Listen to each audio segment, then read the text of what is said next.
இயேசு கிறிஸ்துவின் நாமத்தில் இந்த பகுதியில் இருக்கிற ஒவ்வொரு குடும்பத்தையும் வாழ்த்துகிறோம். தேவாதி தேவன் உங்களை ஆசீர்வதிப்பாராக. இந்த இடத்தில் வேதத்தில் இருந்து உலகமெங்கிலும் போய் சகல சிருஷ்டிக்கும் சுவிசேஷத்தை பிரசங்கியுங்கள் என்று சொல்லி சர்வ வல்லமை உள்ள தேவனாகிய கர்த்தர் சபைகளுக்கு கட்டளையிட்டிருக்கிறார். அவர் சொன்ன வார்த்தையை இந்த பகுதியில் இருக்கிற ஒவ்வொரு பேருக்கும் பிரசங்கிக்கும்படியாய் நாங்கள் இந்த இடத்துல வந்திருக்கிறோம். ஆங்காங்கே நிற்கிற வீடுகளில் இருக்கிற நீங்கள் விரும்பினால் இந்த இடத்துல பிரசங்கிக்கப்பட இருக்கிற கர்த்தருடைய வார்த்தைகளுக்கு நீங்கள் செவி கொடுக்கலாம். வீடுகளில் இருந்து உலகத்தில் நடக்கிற பல செய்திகளை நீங்கள் கவனிக்கிறீர்கள், கேட்கிறீர்கள். நல்லது. உலகம் முழுவதிலையும் இருக்கிற ஜனங்களுக்கு கர்த்தராகிய இயேசு கிறிஸ்து சொன்ன செய்தியை நாங்கள் உங்களுக்கு பிரசங்கிக்கும்படியாய் வந்திருக்கிறோம். ஒரு 10-15 நிமிடங்கள் இந்த இடத்துல நடக்க இருக்கிறதான தேவனுடைய செய்திக்கு உங்களை அன்பாய் வரவேற்கிறோம். நீங்கள் விரும்பினால் இதில் நீங்கள் இணைந்து கொள்ளலாம். இந்த இடத்துல சொல்லப்படுகிற செய்தி மிகவும் ஆசீர்வாதமாக இருக்கும். நீங்கள் விரும்பினால் இந்த வார்த்தைகளுக்கு செவி கொடுக்கலாம். இந்த வார்த்தை உங்களுக்கு மிகவும் ஆசீர்வாதமாக இருக்கும். ஆண்டவர் தாமே உங்களை ஆசீர்வதிப்பாராக. வேதத்திலே நாம் வாசிக்கும்போது ஆண்டவர் ஓசியா தீர்க்கதரிசி 8ஆம் அதிகாரம் 12வது வசனத்தில் இவ்வண்ணமாய் சொல்லுகிறார், என் வேதத்தின் மகத்துவங்களை அவர்களுக்கு எழுதி கொடுத்தேன், அவைகளை அந்நிய காரியமாக எண்ணினார்கள் என்று ஆண்டவர் வேதத்தில் எழுதியிருக்கிறார். வேதம் என்கிறது ஒரு கிறிஸ்தவர்களுக்கு மாத்திரம் சொந்தம் இல்லை, கிறிஸ்தவ சபைகளுக்கு மாத்திரம் சொந்தம் அல்ல. வேதம், கர்த்தருடைய வேதம் முழு உலகத்திற்கும், உலகத்தில் இருக்கிற ஜனங்களுக்கு உரியது. ஆண்டவர் எல்லா ஜனங்களுக்காக வேதத்தை எழுதியிருக்கிறார். எல்லா பாஷைக்காரர்களுக்காக ஆண்டவர் எழுதியிருக்கிறார். இது ஒரு குறிப்பிட்ட மதத்திற்கு மாத்திரம் சொந்தமானது அல்ல. வேதம் குறிப்பிட்ட ஜாதி ஜனங்கள் பாஷைக்காரர்களுக்கு மாத்திரம் எழுதப்பட்டதல்ல. எல்லா ஜாதி ஜனங்களுக்காக, பாஷைக்காரர்களுக்காக ஆண்டவர் வேதத்தை எழுதியிருக்கிறார். வேதம் எப்படிப்பட்டது என்று சொன்னால், இந்த உலகத்திலேயே அதிகமாய் வாசிக்கப்படுகிற ஒரு புஸ்தகம் உண்டானால் அது கர்த்தருடைய வேத புஸ்தகம் மட்டுமே. அதே போல அதிகமான மொழிகளிலே மொழிபெயர்க்கப்பட்டு வெளியிடப்பட்ட ஒரு புஸ்தகம் உண்டானால் அது கர்த்தருடைய வேத புஸ்தகம் மட்டுமே. இந்தியாவிலே மாத்திரம் கிட்டத்தட்ட 1400க்கும் அதிகமான பாஷைகள் பேசப்படுகிறது. ஆண்டவருடைய வேதம் கிட்டத்தட்ட இதுவரையிலும் 1750க்கும் அதிகமான பாஷைகளில் மொழிபெயர்க்கப்பட்டு வெளியிடப்பட்டிருக்கிறது. ஆகவே அதிகமாய் விற்பனை ஆகுகிற ஒரு புஸ்தகம் உண்டானாலும் வேத புஸ்தகம் மட்டும்தான். அதிகமான ஜனங்கள் வாசிக்கிற ஒரு புஸ்தகம் உண்டானால் அது கர்த்தருடைய வேத புஸ்தகம் மட்டுமே. ஆகவே ஒரு சாதாரண புஸ்தகத்தை உங்கள் நடுவில் எடுத்துட்டு வந்து அதில் இருந்து பேச வரல. அநேக கோடிக்கணக்கான ஜனங்கள் வாசிக்கிறதும், வாசித்து ஆசீர்வதிக்கப்பட்ட ஒரு புஸ்தகத்தை உங்கள் நடுவில் கொண்டு வந்து உங்களுக்கான வார்த்தையை சொல்ல நாங்கள் வந்திருக்கிறோம். வேதம் எப்படிப்பட்டது என்று சொன்னால், வேதத்தில் சொல்லப்பட்டு இருக்கிற வார்த்தைகள் நிறைவேறி இருக்கிறது, நிறைவேறி கொண்டிருக்கிறது, இனியும் நிறைவேற போகிறது. அப்படிப்பட்ட ஒரு சத்தியம் நிறைந்த, வல்லமை நிறைந்த, உண்மை நிறைந்த வேதத்திலிருந்து சில வார்த்தைகளை நாங்கள் உங்களுக்கு பிரசங்கிக்க விரும்புகிறோம்.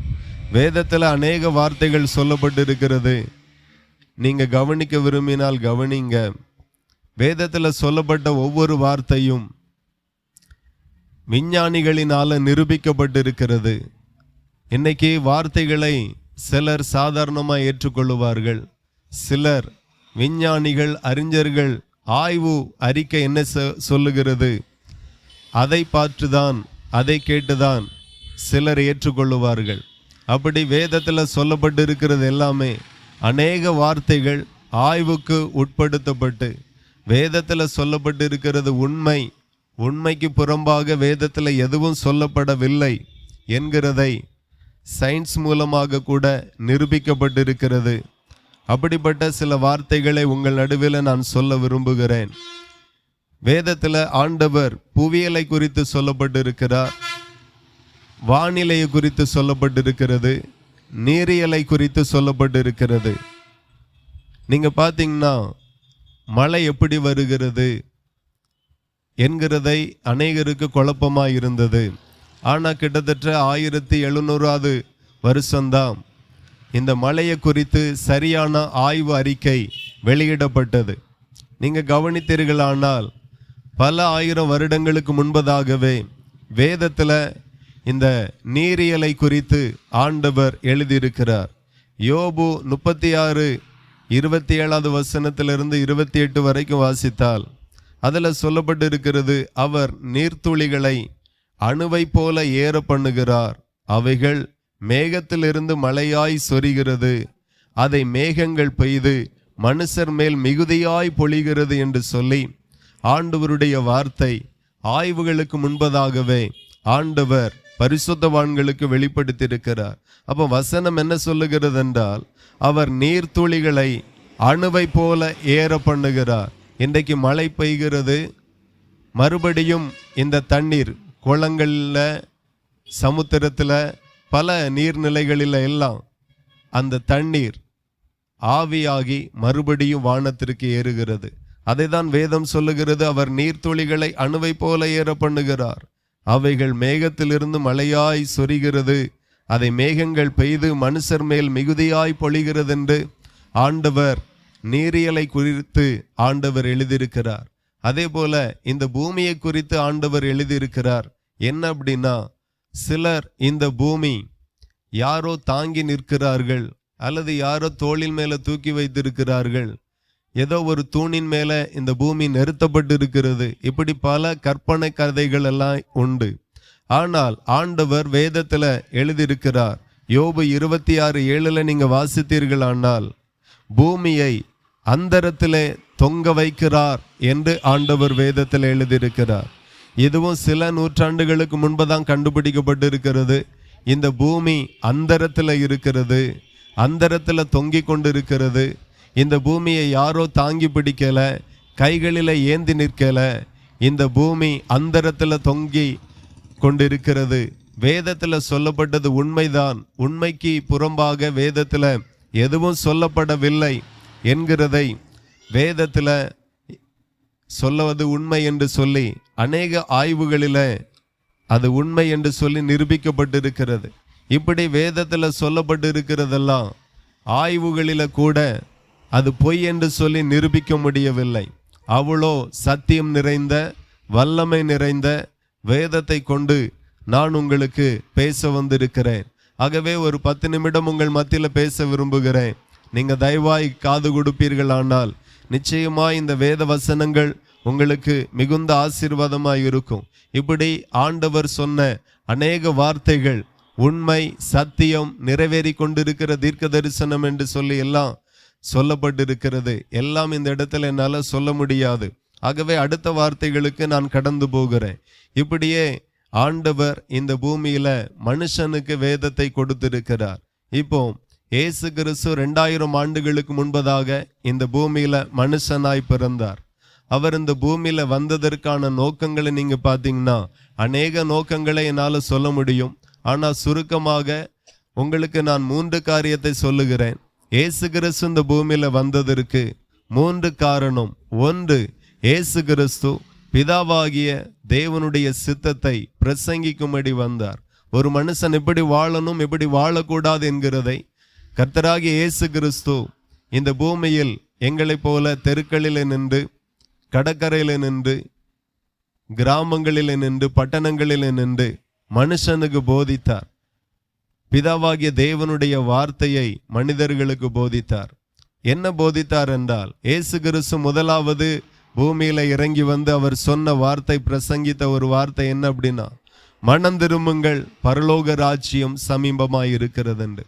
நீங்க கவனித்தீர்களானால் மரணத்துக்கு பிற்பாடு ஒரு வாழ்க்கை இருக்கிறது என்கிறதை எல்லா மதமும் சொல்லுகிறது, எல்லா மனிதர்களும் ஏற்றுக்கொள்ளுகிறார்கள். ஒரு மனுஷன் இந்த பூமியில உண்மையாய் வாழ்ந்து மரித்தால், பரிசுத்தமாய் வாழ்ந்து மரித்தால் அவன் பரலோகத்துக்கு போவான், துன்மார்க்கமாய் வாழ்ந்து மரித்தால் நரகத்துக்கு போவான் என்று எல்லாருக்கும் இந்த விஷயங்கள் தெரிந்தது. எல்லா மதமும் அதை தான் சொல்லுகிறது.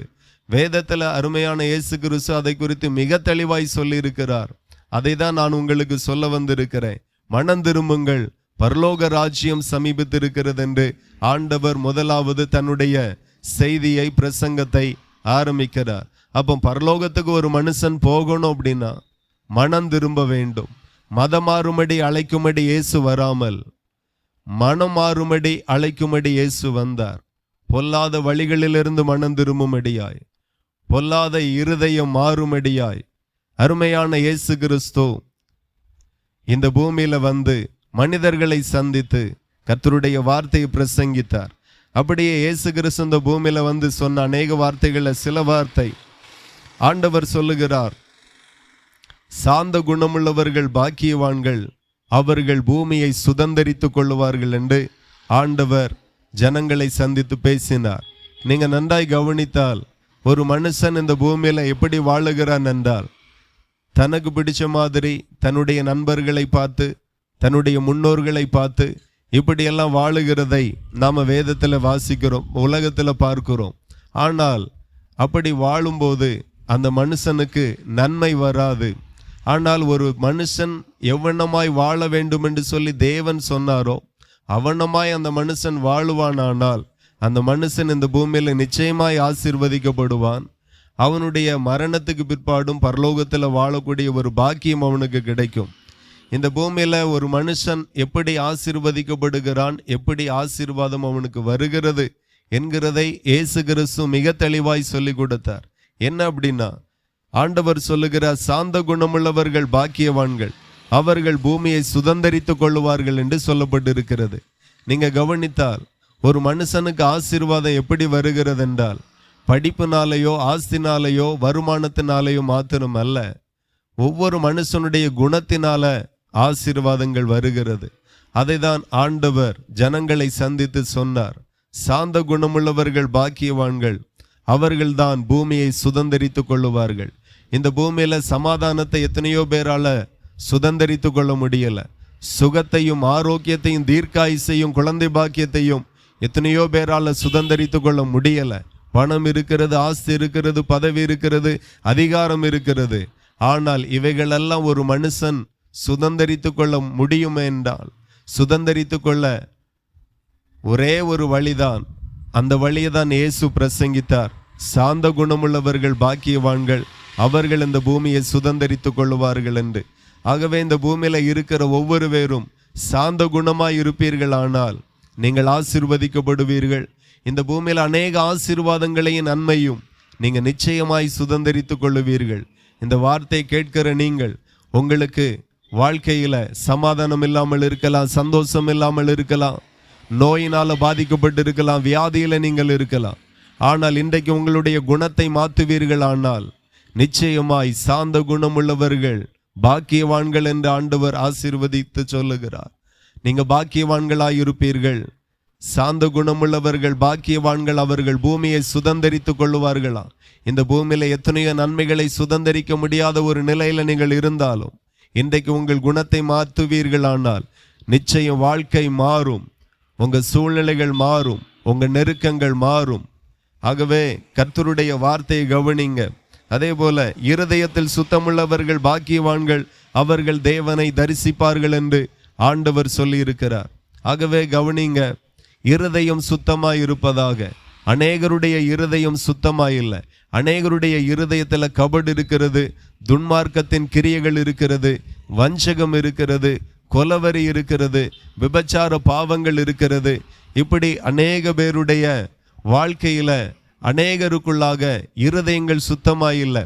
ஆனால் ஆண்டவர் சொல்லுகிறார், இருதயத்தில் சுத்தமுள்ளவர்கள் தான் பாக்கியவான்கள், அவர்கள் தேவனை தரிசிப்பார்கள் என்று சொல்லி. ஒருவேளை உங்களுடைய இருதயத்தில் சுத்தம் இல்லாமல் இருந்தால் நீங்க இந்த பூமியில பாக்கியவான்களாய் இருக்க முடியாது. உங்களுக்கு இந்த பூமிக்குரிய பாக்கியங்கள் வேணும் என்றால் உங்க இருதயத்தை சுத்தப்படுத்துங்க. சுத்த இருதயத்தோடு இருப்பீர்களானால் பரலோகத்தின் ஆண்டவர் அநேக பாக்கியத்திற்கு சுதந்திரவாளியாக கர்த்தர் உங்களை மாற்றுவார். அநேக பாக்கியங்கள் உங்கள் குடும்பத்துல, உங்க பிள்ளைகள் மேல, உங்கள் மேல நிச்சயமாய் வரும். இன்னைக்கு நிறைய பேருடைய இருதயங்கள் சுத்தம் இல்லை. அநேகரை பார்த்து பொறாமைப்படுகிறோம், அநேகரை பார்த்து எரிச்சல் அடைகிறோம், அநேகருக்கு விரோதமாக சூழ்ச்சி செய்கிறோம், அநேகருக்கு விரோதமாய் சிந்திக்கிறோம். இதெல்லாம் ஒவ்வொரு நாளும் அநேகருடைய இருதயத்துல ஓடிக்கொண்டு இருக்கிற ஒரு காரியம். இவ்வளவும் நாம சிந்திச்சுட்டு நாம நல்லா இருக்கணும், நம்ம குடும்பம் நல்லா இருக்கணும் அப்படின்னா எப்படி நல்லா இருக்க முடியும், எப்படி வாழ முடியும்? ஆகவே இருதயத்தை நீங்க சுத்தப்படுத்துவீர்கள் ஆனால் இன்று முதல் நீங்கள் பாக்கியவான்களாய் இருப்பீர்கள். இருதயத்தை நீங்க சுத்தமுள்ளவர்களாய் இருந்து தேவனை தேடுவீர்கள் ஆனால் தேவன் உங்களுக்கு தன்னை வெளிப்படுத்துவார். இப்படி இயேசு கிறிஸ்து இப்படி அநேக நல்ல வார்த்தைகளை பிரசங்கிக்கும்படியாய் இந்த பூமிக்கு பிதாவாகிய தேவனால் அனுப்பப்பட்டார். இரண்டாவது, எதற்காக இயேசு கிறிஸ்து இந்த பூமிக்கு வந்தார் என்றால் வியாதிப்பட்ட ஜனங்களை சுகமாக்கும்படி வந்தார். இந்த சத்தத்தை கேட்கிற உங்களுடைய வாழ்க்கையில், குடும்பத்தில், பிள்ளைகளுக்குள்ளாக வியாதியோடு இருப்பீர்களானால் வியாதிக்காக நிறைய காரியத்தை செய்திருப்பீர்கள். சிலர் வியாதி நிமித்தமாக ஊரு தான் சரியில்லை, வீடு தான் சரியில்லை, வீடு வாசல் தான் சரியில்லை, ஒருவேளை வீடு மாறி பார்ப்போம், ஊரை மாற்றி பார்ப்போம், இப்படி எல்லாம் நிறைய பேர் நினைச்சிருக்கலாம். ஆனால் நான் உங்களுக்கு சொல்லுகிறேன், இயேசு உங்களை சுகமாக்கும்படி இந்த பூமிக்கு வந்தார். இயேசு உங்களை விடுவிக்கும்படி இந்த பூமிக்கு வந்தார். இயேசு உங்களுக்கு அற்புதம் செய்யும்படி இந்த பூமிக்கு வந்தார். உங்களுடைய சுகத்திற்காக, விடுதலைக்காக அநேக மனிதர்களை தேடினீர்கள், மந்திரவாதிகளை தேடினீர்கள். இதோ இயேசு உங்களை தேடி வந்திருக்கிறார். இருக்கிற வீடுகளில் இருந்து இயேசுவே இந்த சூழ்நிலைகள் என்னை விட்டு மாறும்படி செய்யுங்க, இந்த பிசாசின் கட்டுகள் மாறும்படி செய்யுங்க, வியாதிகளில் இருந்து சுகத்தை இயேசு கிறிஸ்துவை எனக்கு தாருங்க என்று சொல்லி நீங்க கூப்பிடுவீர்களானால் இயேசு உங்களை சுகமாக்கும்படி வல்லவராயிருக்கிறார். இன்னைக்கு சிலர் மந்திரவாதிகள் இடத்துல போகிறார்கள். சிலருடைய குடும்பத்துல மாந்திரிக கட்டுகள் இருக்கிறது. சிலருடைய குடும்பத்துல 5 வருடத்திற்காக, 10 வருடத்திற்காக இவன் உயிரோட வாழவே கூடாது, செத்துதான் போகணும், அந்த மாதிரி சில மாந்திரிக கட்டுகள் சிலருக்கு விரோதமாய் இருக்கிறது. நான் சொல்லுகிறேன், மந்திரவாதத்தை உடைக்க ஒரே ஒரு நாமம் உண்டு. அந்த நாமம்தான் இயேசு என்கிற நாமம், இயேசு கிறிஸ்துவின் நாமம். அந்த நாமத்தில் மந்திரங் கட்டுகள் உடைகிறது, பில்லி சுனிய கட்டுகள் உடைகிறது. ஒருவேளை மந்திரவாதத்தினால பல கிரியைகள் உங்க குடும்பத்துல, பல காரியங்கள் உங்க குடும்பத்துல, உங்க பிள்ளைகளுடைய வாழ்க்கையில நடந்திருக்கலாம். இன்றைக்கு இயேசுவே என்று கூப்பிட்டு பாருங்க, இயேசுவே என்று சொல்லி கூப்பிட்டு பாருங்க. என்னை ரட்சியும், என்னை விடுவியும் என்று சொல்லி இயேசுவே என்று சொல்லி கூப்பிட்டு பாருங்க. எவ்வளவு பெரிய மாந்திரிக கட்டுகளையும் உடைக்க இயேசு வல்லவராய் இருக்கிறார். இயேசுவை மாந்திரிகத்தினால கட்ட முடியாது. மாந்திரிகத்தால கட்டப்பட்டவர்களை இயேசு விடுவிக்கிறவராகவே இருக்கிறார். அதே போல பிசாசின் கட்டுகளோடு இருப்பீர்களானால் பிசாசின் கட்டுகளை உடைக்க இயேசு வல்லவராய் இந்த பூமியில வந்தார். எத்தனையோ பிசாசுகளினால பாதிக்கப்பட்ட ஜனங்களை இயேசு சுகமாக்கினார், விடுவித்தார், வாழ்க்கை மாறிட்டு. இன்னைக்கு நிறைய பேருக்குள்ளாக பிசாசின் கட்டுகளினால சிலர் பைத்தியங்களாய் கூட மாறி இருக்கிறார்கள். ஆனா இயேசுவை நோக்கி பார்ப்பீர்களானால் அவரை நோக்கி பார்த்த முகங்கள் ஒரு நாளும் வெட்கப்பட்டு போனதில்லை. நீங்களும் வெட்கப்பட்டு போக மாட்டீர்கள். மறுபடியும் புது வாழ்வை கர்த்தர் உங்களுக்கு தர அவர் வல்லவராய் இருக்கிறார். இப்படி வியாதியில இருக்கிற ஜனங்கள், மாந்திரிக கட்டுகளில் இருக்கிற ஜனங்களை இயேசு கிறிஸ்து சுகமாக்கும்படி இந்த பூமியில வந்தார். மூன்றாவது எதற்காக இயேசு கிறிஸ்து வந்தார் அப்படின்னா, ஒவ்வொரு மனுஷனும் செய்த பாவத்திற்காக தன்னையே பலியாக அவர் தருமடியாய் இந்த பூமிக்கு வந்தார். இயேசு கிறிஸ்து இந்த பூமியில வந்து ஒவ்வொரு மனுஷனுடைய பாவத்திற்காகவும் தன்னையே பலியாக்கும்படி, சிலுவையில தன்னையே ஒப்பு கொடுக்கும்படி அவர் இந்த பூமியில வந்தார். இந்த வார்த்தையை சொல்லும்போது சிலருக்கு புரியாது. நீங்க கவனித்தீர்களானால் பாவத்தின் சம்பளம் மரணம் என்று சொல்லி வேதம் சொல்லுகிறது. ஒரு மனுஷன் பாவம் செய்வானால் நிச்சயமாய் அந்த பாவத்தினால ஒரு பலன் வரும், அந்த பாவத்தினால ஒரு சாபம் வரும், அந்த பாவத்தினால அந்த குடும்பத்தின் மேல சாபம் வரும், அந்த தலைமுறைகள் மேல சாபம் வரும். கொலைபாதகம் சும்மா விடாது, வேசித்தன பாவம் சும்மா விடாது, வஞ்சிக்கிற பாவம் சும்மா விடாது, ஏமாத்துகிற பாவம் சும்மா விடாது. இப்படி பல பாவத்தை மனிதர்கள் செய்கிறார்கள். அதனால சாபத்திற்குள்ளாய் தள்ளப்படுகிறார்கள். தலைமுறைகள் பாதிக்கிறது. 2ஆம் தலைமுறை, 3வது தலைமுறை சாபத்தின் கிரியைகள் பயங்கரமாய் இருக்கிறது. நீங்க கவனித்தால் சில சாபம் வியாதியை போல ஒரு மனுஷனுக்குள்ளாய் வரும். போன தலைமுறையில தாத்தாவுக்கு இருந்தது, இப்ப அப்பாவுக்கு இருக்கிறது, அதுக்கடுத்தால இப்ப பிள்ளைக்கு இருக்கிறது, அதுக்கடுத்தால பேர பிள்ளைக்கு இருக்கிறது. இப்படி 2வது 3வது 4வது தலைமுறை வரைக்கும் சில சாபங்களும் சில இளவயதின் மரணங்களும் பல குடும்பத்துல நாம பார்க்கிறோம். இதுல இருந்தெல்லாம் யார் விடுதலை தருவார்? யாரால விடுதலை செய்ய முடியும் என்றால் இயேசு என்கிற இரட்சகரால மட்டுமே இந்த சாபத் கட்டுகளில் இருந்து விடுவிக்க அவரால் மட்டுமே முடியும். ஆகவே இந்த சாபத்திற்காக அநேக இடங்களுக்கு போய் பார்த்திருப்பீங்க. நான் உங்களுக்கு ஒருவரை அறிமுகப்படுத்துகிறேன். அவர் பெயர்தான் இயேசு. அவர்தான் இயேசு கிறிஸ்து. அவரிடத்துல சொல்லுங்க, ஆண்டவரே இந்த சாபத்திலிருந்து என்னை ரட்சிங்க, இந்த சாபம் என் குடும்பத்திலிருந்து மாறட்டும் என்று சொல்லி நீங்க கூப்பிட்டு பாருங்க. நிச்சயமாய் இன்றைக்கு உங்க வாழ்க்கையில் இருக்கிற சாபம் உங்களை விட்டு நீங்குகிறதை நீங்க உணர்வீர்கள், நீங்க பார்ப்பீர்கள், நீங்க அனுபவிப்பீர்கள். நிச்சயமாய் இதே போல சாபக்கட்டுகளில் இருக்கிற அநேகருடைய சாபக்கட்டுகள் உடைந்து இருக்கிறது. இந்த சாபத்திற்காக தான் இயேசு கிறிஸ்து இந்த பூமியில வந்து சிலுவையை சுமந்து சிலுவையில் அறையப்பட்டு இரத்தத்தை சிந்தி ஜீவனை கொடுத்திருக்கிறார். ஆகவே அவரை விசுவாசிங்க. இயேசு எனக்காக தான் வந்தார், என்னுடைய பாவத்தை தான் இயேசு சுமந்தார், எனக்காக தான் இயேசு கிறிஸ்து இரத்தத்தை சிந்தினார். இதெல்லாம் நீங்க விசுவாசிப்பீர்கள் ஆனால் அவர் அன்றைக்கு 2000 ஆண்டுகளுக்கு முன்பதாக செய்து நிறைவேற்றின அந்த பலியினுடைய ஆசீர்வாதம் உங்கள் மேல வரும். அது நிமித்தமாய் சாபங்கள் விலகும். நிச்சயமாய் உங்களுக்கு குழந்தை பாக்கியம் உண்டாகும், நோய்கள் சுகமாகும், இளவயதின் மரணம் நிச்சயமாய் வராது. இப்படியே இயேசு கிறிஸ்து இந்த பூமியில வந்த நாட்களில கூட இருந்த சீசர்கள் கேட்டாங்க. ஆண்டவர் சொல்லி கொடுத்தார், நான் இப்பொழுது மாத்திரம் அல்ல, இனியும் மறுபடியும் கடைசி நாட்கள்ல வருவேன் என்று சொல்லி ஆண்டவர் சொல்லி கொடுத்தார். அப்பொழுது சீசர்கள் கேட்டாங்க, உம்முடைய வருகைக்கும் இந்த உலகத்தினுடைய முடிவுக்கும் என்ன அடையாளம் என்று சொல்லி. நான் சொல்லுகிற 2000 ஆண்டுகளுக்கு முன்பதாக மட்டும் இயேசு வரல, மறுபடியும் இந்த பூமியினுடைய கடைசி நாட்களில இயேசு வருவேன் என்று சொல்லி இருக்கிறார்.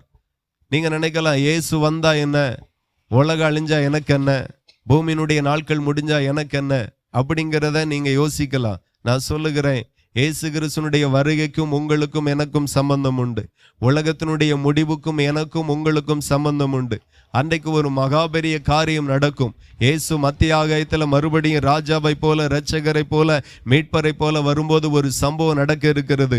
அதை தான் உலகம் எங்கிலும் போய் சொல்லும்படி பிரசங்கிக்கும்படி இயேசு எங்களை அனுப்பியிருக்கிறார். ஆகவே தயவு செய்து ஒரு 5 நிமிஷத்தில் என்னுடைய வார்த்தை முடிக்கிற, செவி கொடுத்து கேளுங்க. 2000 ஆண்டுகளுக்கு முன்பதாக இயேசு எப்படி இந்த பூமியில வந்தாரோ, இனி மறுபடியும் இந்த பூமியினுடைய கடைசி நாட்களில இயேசு என்கிற இரட்சகர் வரப்போகிறார், இயேசு என்கிற மீட்பர் வரப்போகிறார். அப்போ சீசர்கள் கேட்கிறாங்க, இந்த உலகத்தினுடைய முடிவுக்கும் இயேசுவே நீர் மறுபடியும் வருகும்போது என்ன அடையாளம் என்று சொல்லி கேட்கும்போது ஒரு 8 அடையாளத்தை ஆண்டவர் காண்பித்தார், சொல்லி கொடுத்தார். அது என்ன அடையாளம் என்று சொன்னார். ஆண்டவருடைய வார்த்தை சொல்லுகிறது, யுத்தங்களையும் யுத்தங்களின் செய்திகளையும் நீங்க கேள்விப்படுவீர்கள் என்று சொல்லி ஆண்டவர் வேதத்தில் எழுதியிருக்கிறார். இன்னைக்கு நாம நியூஸ் வழியா கேட்கிறோம், யுத்தங்கள் நடக்கிறது. இன்னைக்கும் பல தேசங்கள்ல யுத்தம், கிட்டத்தட்ட 4-5 தேசங்கள் ஒன்றோடு ஒன்றாய் மோதி கொண்டிருக்கிறது, யுத்தங்கள் நடந்து கொண்டிருக்கிறது. இந்த யுத்தத்தின் செய்தியை கேட்கும் போது நீங்கள் நம்புங்க, இயேசு சீக்கிரமாய் வரப்போகிறார். ஒருவேளை ஒரு 150 வருடத்துக்கு முன்பதாக இந்த யுத்தங்கள் நடந்திருந்தா நமக்கு தெரியாது. ஆனா இன்னைக்கு தெரிகிறது.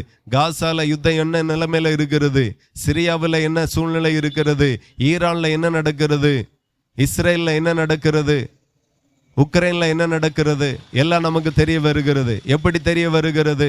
இன்டர்நெட் இருக்கிறது, டிஜிட்டல் லைஃப் வாழுகிறோம், செல்போன் மூலமாய் தெரிய வருகிறது, செய்தி மூலமாய் தெரிய வருகிறது. 150 வருடத்துக்கு முன்பதாக இல்லாத வசதியை கர்த்தர் இன்றைக்கு ஏற்படுத்தி இருக்கிறார் என்றால் இந்த அடையாளம் உங்க வீடுகள் வரைக்கும் வரணும், உங்க காதுகள் வரைக்கும் வரணும், உங்களுடைய கண்ணுக்கு முன்பதாக அது படம் போட்டு காட்டப்பட வேண்டும். ஆகவே நீங்க மனம் திரும்பி ஆயத்தமாக வேண்டும் என்கிறதற்காக தான் இந்த வளர்ச்சி. ஆகவே புரிந்து கொள்ளுங்கள், இன்றைக்கு நீங்க செய்தியை கேட்கிறீங்க, ஜனத்துக்கு விரோதமாய் ஜனம், ராஜ்யத்துக்கு விரோதமாய் ராஜ்யம் எழும்பும். இன்றைக்கும் எத்தனையோ நாடுகளில் உள்நாட்டு கலவரம், உள்நாட்டு பிரச்சனை. நம்மளுடைய தேசத்திலே மணிப்பூர்ல பிரச்சனை இதுவரைக்கும் ஓடிக்கொண்டு இருக்கிறது. இப்படியே பல காரணம். இதெல்லாம் ஒரு அடையாளமாக இந்த பூமியில தரப்பட்டிருக்கிறது. இந்த அடையாளத்தை நீங்க கேட்கும்போது ஏதோ ஒரு செய்தி என்று சொல்லி விட்டு விடாமல், இயேசு என்கிற இரட்சகர் வருகிறார், இயேசு என்கிற ஆண்டவர் வருகிறார், நீங்க ஆயத்தமாகணும், மனம் திரும்பணும், பாவ வாழ்க்கையை விட்டு மனம் திரும்பணும் என்று இந்த செய்தி உங்களை எச்சரிக்கிறது. ராஜ்யத்துக்கு விரோதமாய் ராஜ்யம் எழும்பும் என்று சொல்லப்பட்டிருக்கிறது. அதே போல பஞ்சங்களும் கொள்ளை நோய்களும் வரும் என்று சொல்லப்பட்டிருக்கிறது. பல தேசத்துல பஞ்சம், காசா முழுவதும் பஞ்சம். 1 லிட்டர் பால் விலை மாத்திரம் 4000 ரூபாயை தாண்டி போயிட்டு இருக்கிறது. எந்த தகப்பனால தன்னுடைய பிள்ளைக்கு வயிறார பால் வாங்கி கொடுக்க முடியும்? கொடூரமான சூழ்நிலை. எத்தனையோ ஆப்பிரிக்கா பகுதிகளில் பயங்கரமான பஞ்சம். தினந்தோறும் வேலைக்கு போனாலும் போதிய வருமானம் இல்லை. பஞ்சத்திற்குள்ளாய் பல தேசங்கள், பல மாவட்டங்கள் மூழ்கி கொண்டிருக்கிறது. இதெல்லாம் எதற்கு அடையாளம் என்றால், இயேசு என்கிற இரட்சகர் வருகிறார், இயேசு என்கிற தேவன் வருகிறார். நீங்க மனம் திரும்புங்க. பஞ்சத்துக்கும் கொள்ளை நோய்களுக்கும் நீங்க தப்புவிக்கப்பட வேண்டும் என்றால் ஒரே ஒருவர் தான் உங்களை தப்புவிப்பார். அவர்தான் இயேசு என்கிற இரட்சகர். அப்படியே கொள்ளை நோய் வரும் என்று சொல்லப்பட்டிருக்கிறது. கிட்டத்தட்ட மனுகுலத்திற்கு ஆபத்தாய் இருக்கிற நோய்கள் என்கிற பட்டியலில் கிட்டத்தட்ட 1000க்கும் மேலான நோய்கள் இருக்கிறது. அதோடு கூட கடந்த நாட்களில் நம்ம தேசத்திலையும் சரி, உலகமெங்கிலும் வந்த கொள்ளை நோய், கொரோனா என்கிற கொள்ளை நோய் பல மனிதர்களை பாதித்தது, பல குடும்பங்களை பாதித்தது. பல இடங்களில் அந்த தாக்கங்கள் வந்தது. நம்ம கண்ணெதிரே நம்ம உறவுகள், நண்பர்கள் மரித்தார்கள். இந்த அடையாளங்கள் கூட என்ன சொல்லுகிறது என்றால், இயேசு என்கிற இரட்சகர் வருகிறார், பாவத்திலிருந்து மனம் திரும்ப என்று சொல்லி உங்களை எச்சரிக்கிறது. அதே போல பூமி அதிர்ச்சிகள் பல இடங்களில் வரும் என்று சொல்லப்பட்டிருக்கிறது. இப்போ கிட்டத்தட்ட ஒரு 15 நாளுக்குள்ளாகவே கிட்டத்தட்ட 900க்கும் அதிகமான முறை உலகத்தில் பல இடங்களில் பூமி அதிர்ச்சி வந்திருக்கிறது. அதே போல 2015 வருடத்தில் இருந்து இதுவரையிலும் கிட்டத்தட்ட 1.5 லட்சத்திற்கும் அதிகமான முறை இந்த பூமி அசைக்கப்பட்டிருக்கிறது, பூமி அதிர்ச்சி வந்திருக்கிறது. இது எதை காட்டுகிறது என்றால், இரட்சகராகிய இயேசு கிறிஸ்து வருகிறார். பாவத்திலிருந்து மனம் திரும்பு, பாவ வாழ்க்கையிலிருந்து மனம் திரும்பு, பரிசுத்தமாய் வாழு.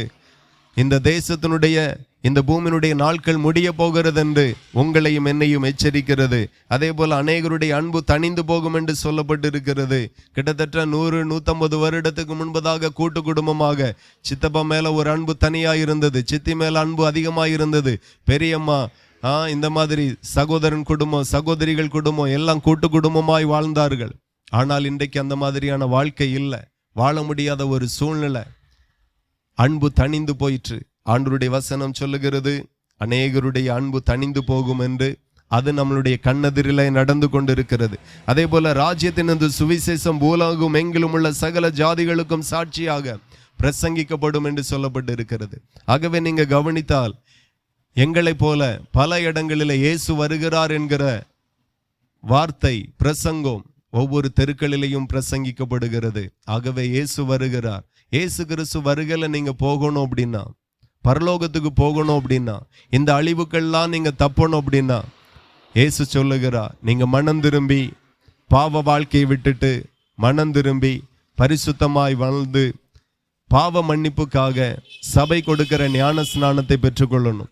ஒரு மனுஷன் பரலோகத்துக்கு போகணும்னா அவன் ஞான ஸ்நானம் எடுக்கணும்.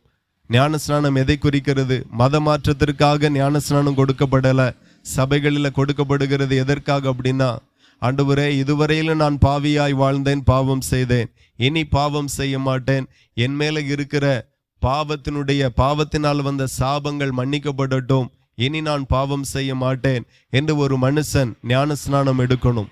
அப்படி எடுக்கிற மனுஷனுக்கு பிறகு ஆண்டவர் பரிசுத்தாவியின் அபிஷேகத்தை கொடுக்கிறார். இன்னைக்கு சிலருக்குள்ளாக அசுத்தாவி இருக்கிறதை நாம பார்க்கிறோம், பேய்களின் ஆவி இருக்கிறதை பார்க்கிறோம். அதனால பேய் பிடித்து ஆடுறாங்க, பேயினால பாதிக்கப்பட்டிருக்காங்கன்னு நாம சொல்லுகிறோம். ஒரு பேய் ஒரு மனுஷனை பிடிக்கும் அப்படின்னா, அதே போல கர்த்தரும் தன்னுடைய ஜனங்களுக்கு, விசுவாசிக்கிறவர்களுக்கு தன்னுடைய ஆவியை கொடுக்கிறார். அந்த ஆவி ரொம்ப பவர்ஃபுல்லான ஆவி. எந்த மனுஷனுக்குள்ளாய் கர்த்தருடைய ஆவியானவர் இருக்கிறாரோ அந்த மனுஷனுக்குள்ளாக எந்த சேவனை ஆவிகளும் அவனை மேற்கொள்ளாது, எந்த சேவனையும் அவனை பாதிக்காது, அவன் குடும்பத்தை பாதிக்காது. ஆகவே பரிசுத்த ஆவியை தேவன் அவருடைய சபைகளில் போய் அவரை விசுவாசிக்கிற ஜனங்களுக்கு எல்லாருக்குமே கொடுக்கிறார். அப்படியே ஆண்டவருடைய வேதம் சொல்லுகிறது, ஜலத்தினாலும் ஆவினாலும் பிறவாவிட்டால் தேவனுடைய ராஜ்யத்தை சுதந்திரிக்க முடியாது என்று சொல்லி, ஆகவே பாவத்திலிருந்து மனம் திரும்புங்க, இயேசு என்கிற இரட்சகரை விசுவாசிங்க, பரிசுத்தாவின் அபிஷேகத்தை பெற்றுக்கொள்ளுங்க. ஆண்டவர் சீக்கிரமாய் வருகிறார். அவருடைய அடையாளங்கள், அவர் சொன்ன எல்லா அடையாளங்களும் நடந்து கொண்டிருக்கிறது. இந்த நல்ல வார்த்தை தான் நான் உங்கள் நடுவில் பிரசங்கிக்கும்படி வந்திருக்கிறேன். ஆகவே இதுவரையிலும் இந்த வார்த்தையை கேட்ட உங்களை பரலோகத்தின் ஆண்டவர் நிச்சயமாய் ஆசீர்வதிப்பாராக. பாவ வாழ்க்கையிலிருந்து மனம் திரும்புங்க, இருதயத்தை சுத்தமாய் வைங்க, சாந்த குணமாய் வாழுங்க. சாந்த குணமுள்ளவர்கள் பாக்கியவான்கள் என்று ஆண்டவர் சொல்லியிருக்கிறார். அவர்கள் தான் இந்த பூமியை சுதந்திரிக்க முடியும் என்று ஆண்டவர் சொல்லியிருக்கிறார். உங்க வாழ்க்கையை திருத்துவீர்கள் ஆனால் உங்க சூழ்நிலைகளில் எல்லாம் பெரிய ஆசீர்வாதமான மாற்றத்தை நிச்சயமா நீங்க பார்ப்பீங்க. உங்க தலைமுறைகளையும் பரலோகத்தின் ஆண்டவர் அளவில்லாமல் ஆசீர்வதிப்பார். கர்த்தர் உங்களை ஆசீர்வதிப்பாராக.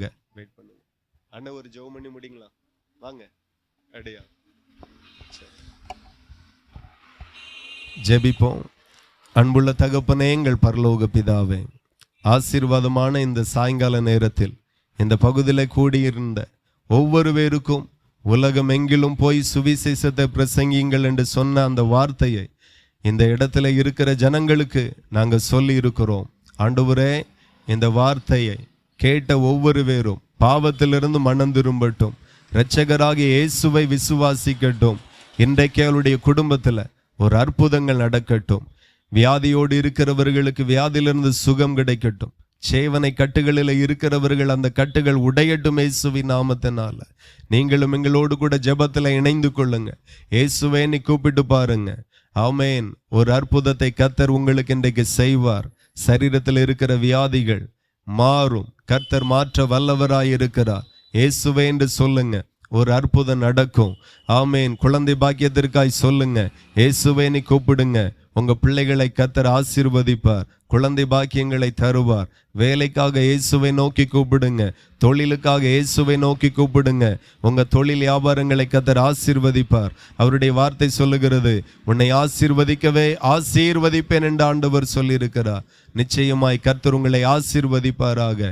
அன்புள்ள தகப்பனை, விசுவாசிக்கிற ஒவ்வொரு பேருக்கும் அற்புதம் நடந்ததற்காய் ஸ்தோத்திரம். ஒவ்வொரு குடும்பத்திலையும் அற்புதம் நடந்ததற்காய் ஸ்தோத்திரம். தொடர்ந்து ஆசீர்வதிங்க.